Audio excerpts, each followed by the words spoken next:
네, 미국 주식시장은 상대적으로 잘 가는데 국내 주식시장이 좀 주춤거려서 섭섭하기도 합니다. 오늘 시황의 해설자들 또 전략 세우겠습니다.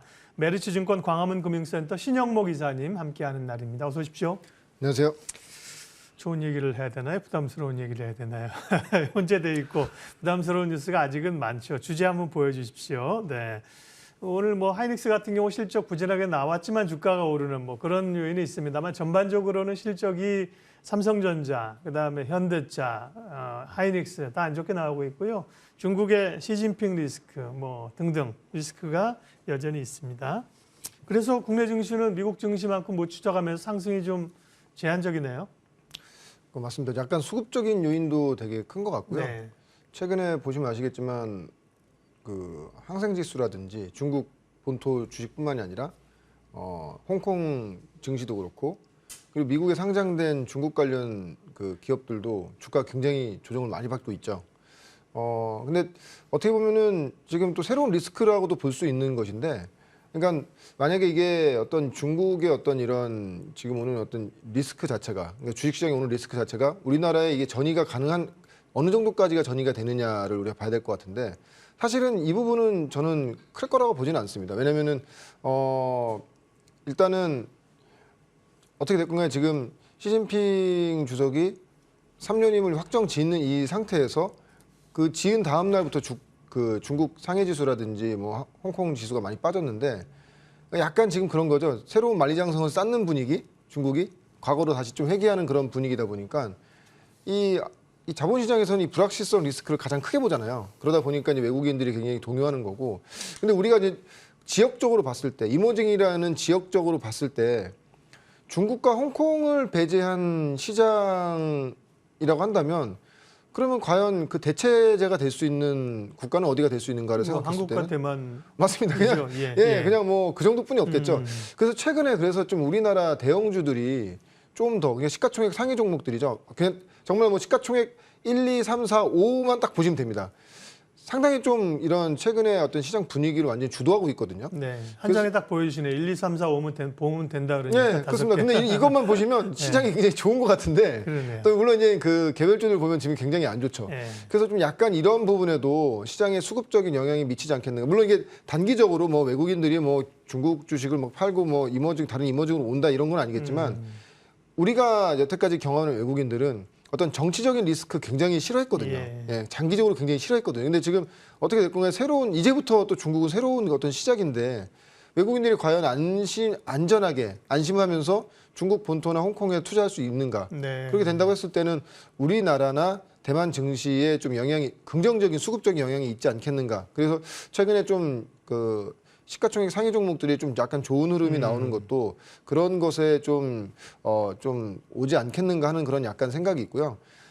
일단은 지금은 미국은 이제 11월 초까지는 어떤 시장의 어떤 이런 대응에 대한 발언이 블랙아웃이라고 하잖아요. 그런 기간이기 때문에 베어랠리 약간 이렇게 얘기하고 있긴 한데, 이제 문제는 우리나라가 굉장히 좀 약간 되게 애매하죠. 왜냐하면 항상 우리나라가 이제 수급적으로 약간 좀 약간 빈약한 수급을 가지고 이 시장이 움직이다 보니까 이 삼성전자나 시가총액 상위 종목이 움직이면 중소형주는 안 되기 시작하는 겁니다. 그래서 왜냐면 이제 기관이나 외국인처럼 벤치마크를 추종하는 자금 같은 경우에는 삼성전자가 올라가 버리면 무조건 그 포트에 담아야 되는, 왜냐면 어떻게 됐건 삼성전자 이상의 시장 수익률 이상을 수익을 내려면 시가총액 상위 종목을 먼저 포트에 담아야 되다 보니까 없는 거에서 주식을 다른 중소형 주식을 판다든지 아니면 좀 다른 중대형주를 팔면서 이제 소위 말해서 시가총액 상위 종목들을 사야 되는 그런 구간으로 가는 것이고, 그래서 오늘 단적인 가장 얘가 SK 하이닉스 어닝 쇼크 나왔는데 주가 오히려 올라가잖아요. 물론 어느 정도까지는 내년에 안 좋은 거, 내년 적자 얘기까지 나오면서 안 좋은 이런 얘기까지도 이미 주가에 반영됐다라고는 얘기는 하지만, 가장 큰 거는 좀 수급적인 요인이 좀 가장 크지 않나. 그래서 당분간은 되게 이런 장이 굉장히 개인 투자가 분들이 굉장히 어려운 장입니다. 왜냐면은 결론적으로는 대형주를 담기에는 되게 부담스럽고 중소형주들 많이 들고 계시기는 하는데, 이제 안 움직인단 말이죠. 지금 이제 대형주가 움직이면 어차피 이제 중소형주 쪽에 몇 개가 이제 쏠리지 않기 때문에.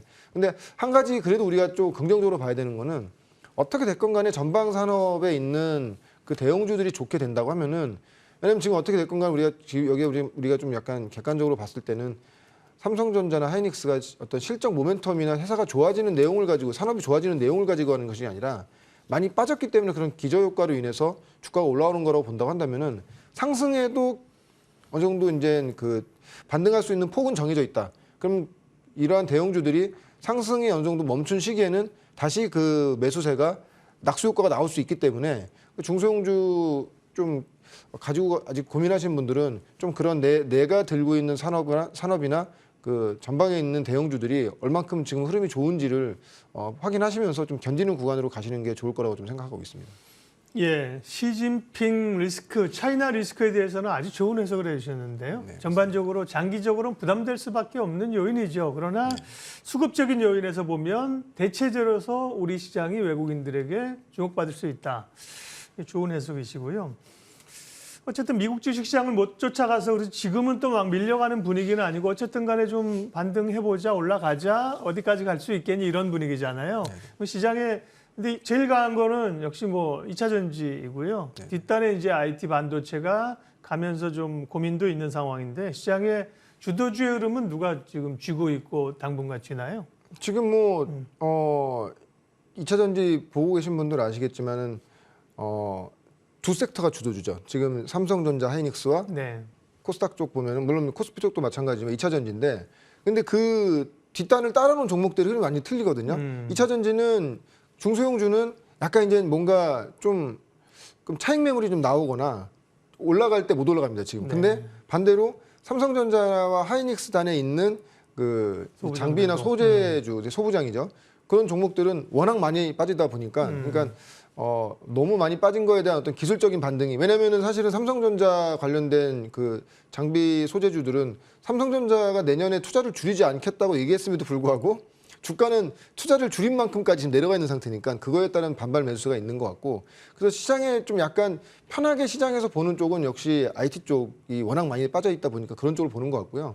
2차 전지 쪽은 아무래도 대형주 그 소위 말해서 시가총액 상위 종목 제외하고는 지금 뚜렷하게 막 아주 반등세가 강한 종목들은 없는 것 같고 오히려 저는 좀 그렇게 생각합니다. 왜냐하면 우리가 지금 믿고 있는 게 뭐냐면 항상 연말 되면 양도 차익 이슈 나오는데 네. 사실 이제 없어졌거든요, 사실. 예, 근데 아직 그게 해결된 게 아니기 때문에 해결된 거 아니에요? 네, 맞습니다. 아직 해결이 안 된 상태고요. 그렇게 된다고 하면은 물론 올해 이렇게 뭐 오랫동안 뭐 이게 올해 10억 이상을 들고 있는 분들은 네. 한 종목을 10억 이상 들고 있는 분들은 많지 않겠지만 2차 전지는 사실 많이 올라왔거든요. 네. 그런 종목들에서도 그런 이슈가 뭐 에코프로라든지 뭐 코스모학이라든지 이런 종목들 올해 상당히 많이 올랐는데 약간 그런 거에 이슈도 좀 될 수 있는 것도 좀 감안하셔야 될 거라고 생각합니다. 저는 그 문제가 해결돼서 연말에 이제 고질적인 수급 문제가 풀렸기 때문에 중소형주가 가게 되면 갈 수 있다고 생각하는데 그 부분이 매듭이 안 됐다는 말씀이시네요. 예. 네, 지금 확인을 예. 한 번 더 저 나오기 전에 네, 확인했는데 네, 예. 예, 그래서 하반기에 또 양도 차익 이슈가 있겠구나 좀 네, 생각을 했습니다. 저는. 그렇군요. 자, 그런 가운데 오늘 주목해서 볼 섹터하고 기업은 바이오 헬스케어입니다. 네. 바이오주들도 지금 말씀하신 주도주군에 확연히 들어서지는 못하지만 그래도 뭔가 좀 기운들이 좀 몰려 에너지가 좀 최근에 모이는 삼성바이오도 보고요. 삼성바이오 그런 흐름들입니다. 제약바이오, 신라젠, 코롱, 티슈진 거래도 재개돼서 심리도 좀 좋아졌고, 네. 어떻게 봐야 됩니까, 제약바이오? 그러니까 2015년도에 한미약품이 이제 거의 뭐 블록버스터급 그 라이선스 아웃을 뭐 한 6조에서 7조 정도 수주하면서 그때부터 이제 소위 말해서 제약바이오의 어떤 이 황금기가 온 거거든요. 네. 근데 사실은 이제 거의 7년, 8년 지난 이 시점에는 뭔가 신약이 나와야 되는 그런 시점이 맞는 것 같고요. 근데 좀 중요한 거는 뭐냐면은 다들 아시겠지만 지금 금리 인상 되면서 이제 돈맥 경화. 왜냐면은 지금 여러 그 기업들도 겪고 있는 상태거든요. 근데 바이오 특히 바이오 업종 같은 경우에는 연구와 개발만 하고 어떤 뭐 수익이 없는 회사 같은 경우에는 올해 하반기에서 내년도가 좀 굉장히 위험해질 수 있다. 왜냐면은 연간 뭐 수백억씩 지금 연구 개발비 들어가는데 자금 조달을 하기 위해서는 우수한 파이프라인을 학회에서 발표하면서 주가가 올라가는 어떤 모멘텀으로 주가가 올라가면서 거기서 이제 자금 조달을 뭐 CB나 BW를 찍으면서 자금 조달을 한다든지 지금 계속 그런 식으로 지금 여태까지 지내왔는데 네. 이 자본시장이 완전히 경색되면서 이 CB나 BW나 이런 기관 투자가들한테 자금 받을 수 있는 것들이 굉장히 막혀버리고 있죠. 그러니까 거의 막혀 있는 상태라고 보면 되고요. 그러다 보니까 어쩔 수 없이 마지막 방법에는 이제 유상증자를 하는 그런 방법뿐이 없는 것이거든요. 그래서 아마 올해 하반기 보시면 유상증자하는 그런 바이오 업체들 많았는데요. 올해 하반기랑 또 내년까지도 계속 이런 이슈는 있을 거라고 봅니다. 그래서 아마 제약바이오 쪽에서 본인이 투자하고 있는 회사가 너무 파이프라인만 보지 마시고 이게 되면은 몇 조 시장이 열리고 이런 것만 보지 마시고 지금 회사가 유보하고 있는 현금이 얼만큼이 있는지 그리고 분기당 어느 정도씩 이 연구개발비로 쓰고 있는지 왜냐하면 그것이 소진됐을 때 다시 자금 조달을 하게 된다고 하면은 이 어떤 기관 투자가들한테 이 조달받지 못하면 유상증자가 나올 수밖에 없거든요. 그래서 그런 부분은 꼭 확인하셔야 된다고 말씀드릴 수 있을 것 같고요. 그래서 지금까지 이 시장의 어떤 제약바이오 시장을 보면은 어떤 임상 2상 결과, 3상 결과 이런 거 좋다든지 아니면 라이센스 아웃을 해가지고 주가가 한번 뛴다든지 이런 식의 흐름으로 이제는 모멘텀 플레이를 많이 했다면 앞으로의 제약바이오 시장은 누가 3상을 성공시켜서 약을 빨리 만들어내냐. 약을 빨리 만들어내서 매출까지 연결시키느냐를 좀 주요 관점으로 보셔야 될 것 같습니다. 지금 실제로 그런 회사들이 있고요.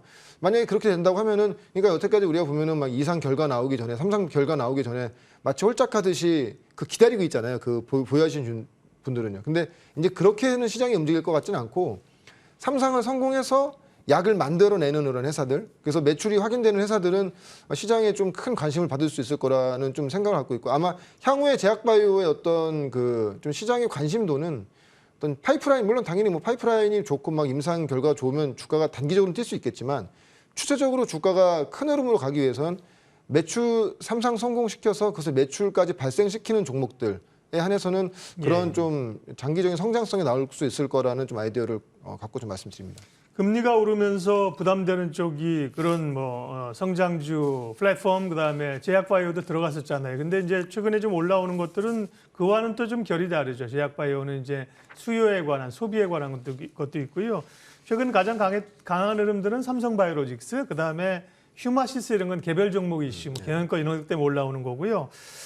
제약바이오 말씀하셨고 그 가운데 오늘 히든밸류 종목으로는 신약 개발하는 쪽 얘기를 기업을 가져오셨네요. 예. 네, 두 회사고요. 유한양행과 오스코텍입니다. 네. 왜냐하면 이제 뭐 왜 같은 이렇게 두 가지 종목 말씀드리면 레이저 티닙이 이제 얀센으로 라이센스 아웃을 이미 했고요. 네. 오스코텍이 6의 권리, 유한양행이 4의 권리를 갖고 있습니다. 그래서 유한양행이 이제 얀센의 레이저 티닙을 라이센스 아웃을 했고 유한양행 주도로 지금 신약 개발이 되고 있는데 최근에 이제 얀센 같은 경우에는 보시면 아시겠지만 존슨앤존슨의 자회사거든요. 세계에서 가장 큰 제약회사이기도 하고요.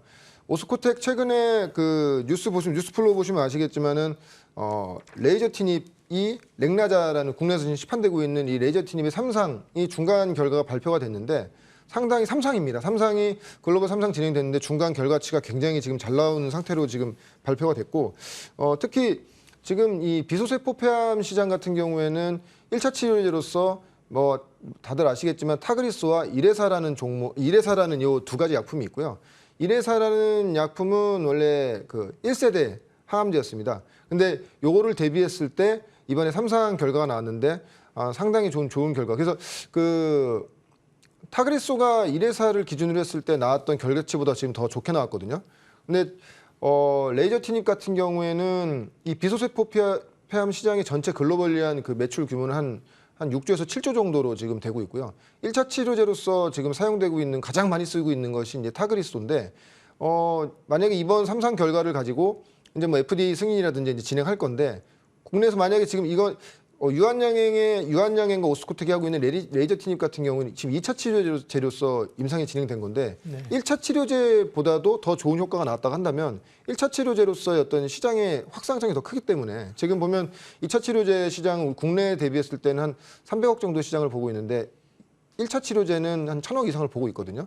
아직 이제 그 타그리소가 들어오지 않은 상태이기 때문에 일단 국내 매출 부분에서는 그 시장을 잠식할 수 있는 요인이 될 수가 있겠고 그리고 글로벌리하게 5조에서 6조 이상이 되는 이 시장에 들어가는 건데 3상이 지금 중간 경과치까지가 굉장히 잘 나온 거라고 한다면 상용화에 대한 어떤 기대치가 굉장히 높아지는 것이죠. 그래서 아마 지금 타임라인으로 보면은 내년 상반기부터 내년 하반기, 적어도 내년 하반기 정도까지는 매출로 연결되는 부분이 이제 생깁니다. 국내뿐만이 아니라 빠르면은 해외 시장에서도 나올 수 있을 것 같고, 그래서 이건 단독 투약된 것이 지금 유한양행과 오스코텍이 단독을 하고 있는 것이 지금 이 정도까지 지금 타임라인이 와 있는 상태고요. 얀센의 지금 그 기술 이전한 레이저 티닙 같은 경우에는 얀센이 지금 병역요법으로 치료하고 있는데, 얀센이 지금 향후에 얀센의 어떤 그 매출을 이끌어갈 그 품목당 50억 불 이상의 매출을 일으킬 수 있는 5가지 품목을 지금 선정해서 굉장히 그 임상을 굉장히 빠르게 지금 절차를 진행하고 있거든요. 그 중에 하나가 레이저 티닙과 병행 투여를 하고 있는 그 약품. 이것도 마찬가지로 비소세포폐암 시장을 노리고 있는 건데, 그게 내년 상반기 정도에 3상에 대한 결과치가 나옵니다. 근데 지금 단독으로도 지금 굉장히 좋은 결과치가 나왔기 때문에 이런 병역요법으로도 결과치가 중간에 이제 2상이나 3상 했을 때 중간 결과치 나왔는데 결과치 굉장히 잘 나왔고요. 이렇게 된다고 하면은 유한양행과 오스코텍이 라이선스 아웃한 레이저 티닙의 어떤 그 시장 상용화에 대한 어떤 그런 타임라인이 올해 하반기에서 내년까지 생기는 구간이기 때문에 실제로 이제 신약을 판매할 수 있는 회사로서는 좀 우리가 유한양행과 오스코텍을 굉장히 유심히 봐야 된다, 이렇게 말씀드릴 수 있을 것 같고, 네. 예, 그런 부분에서 말씀드렸고요. 그래서 근데 유한양행과 오스코텍 두 가지를 두 가지고 기업을 같이 말씀하시는 이유는 이 레이저 티닙, 비소세포폐암을 같이 개발한 겁니까? 그러니까? 일단 오스코텍에서 이 권리를 갖고 있고요. 네. 오스코텍에서 유한양행에 이제 권리 이전을 하고, 예. 유한양행에서 이제 라이선스 아웃을 한 거죠. 그래서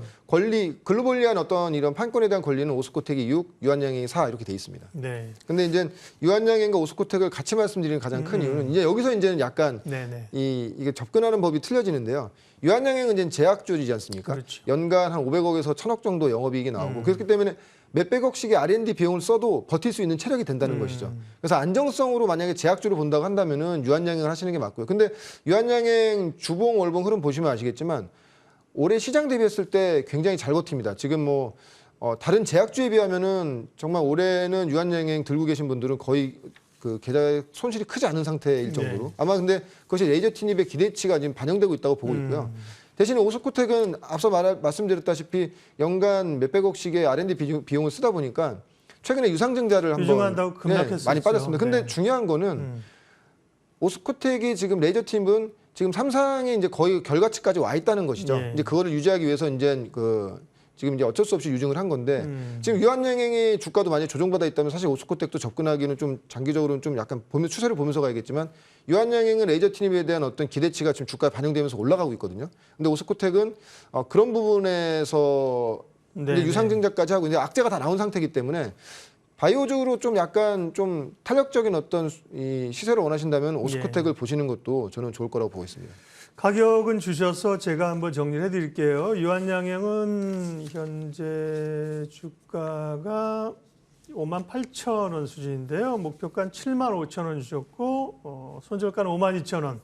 오스코텍은 사실 변동성이 큽니다. 그래서 지금 말씀하신 것처럼 이제 선택의 문제라고 하셨는데요.